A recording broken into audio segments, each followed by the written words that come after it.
Welcome students. तो last video में हमने 1.2 का एक पार्ट कर लिया था, दूसरा पार्ट रह गया था हमारा।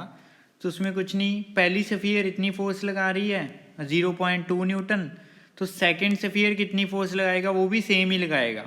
ये दोनों एक दूसरे के ऊपर इक्वल एंड ऑपोजिट फोर्सेस लगाएंगे। तो आज की वीडियो में हम 1.3 नंबर क्वेश्चन करेंगे फर्स्ट चैप्टर का, इलेक्ट्रिक चार्जेस एंड फील्ड का। ये क्या है, check the ratio ke²/g_me_mp। me is mass of electron, mp is mass of proton, यहाँ पे दे रहे हैं। इज डायमेंशनलेस, कहते ये डायमेंशनलेस है, इसको चेक करो। Look at the table of physical constant and determine the value of this ratio, what does the ratio signify. तो ये कुछ टेबल में दिया होएगा। एक्चुअली क्या है, के हमारा कौन सा कांस्टेंट यहाँ पे ले रहे हैं, कॉलम्स कांस्टेंट। कॉलम्स कांस्टेंट मतलब 1/4 पाई एप्सिलॉन नॉट वाला। इसके यूनिट क्या होते हैं, अगर हम यहाँ से कैलकुलेट करें Q1 Q2/r², अगर इसको एक साइड रख लें तो फोर्स के क्या आएंगे, न्यूटन। इसके क्या आएंगे, आर के मीटर, और स्क्वायर आ जाएगा कॉलम और कॉलम स्क्वायर। तो के यूनिट्स ये बनेंगे, newton metre square per coulomb square. E is charge, charge के यूनिट क्या होंगे, coulomb. E is charge on electron. G is universal gravitational constant, +1 में हम इसकी वैल्यू ये लिखते हैं gm²/r²। इसके आते हैं, जी के यूनिट्स आते हैं हमारे पास न्यूटन मीटर स्क्वायर पर किलोग्राम स्क्वायर।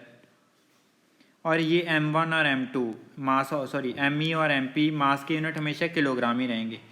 जब कहते हैं हम ये करेंगे ke²/g_m/e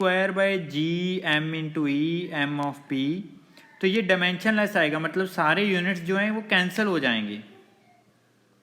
के यूनिट्स क्या हैं, newton metre square per coulomb square put कर दिए। ई के यूनिट क्या है, कॉलम स्क्वायर, डिवाइडेड बाय जी के यूनिट क्या है, न्यूटन मीटर स्क्वायर पर किलोग्राम स्क्वायर, वो ऊपर चला जाएगा। नीचे आ गया एक हमारा ME, मास के किलोग्राम, इसके भी किलोग्राम, ये बन जाएगा किलोग्राम स्क्वायर। तो अब देखो सारे यूनिट जो हैं, newton metre square cancel, coulomb square cancel, kilogram square cancel, so this is dimensionless. तो यही इन्होंने कहा था कि इसको चेक करो, दिस इज डायमेंशनलेस। तो कहते determine the value of this ratio.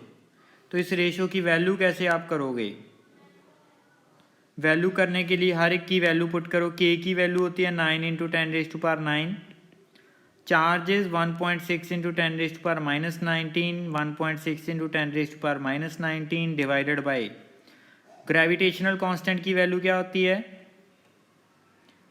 6.6 × 10⁻⁻34।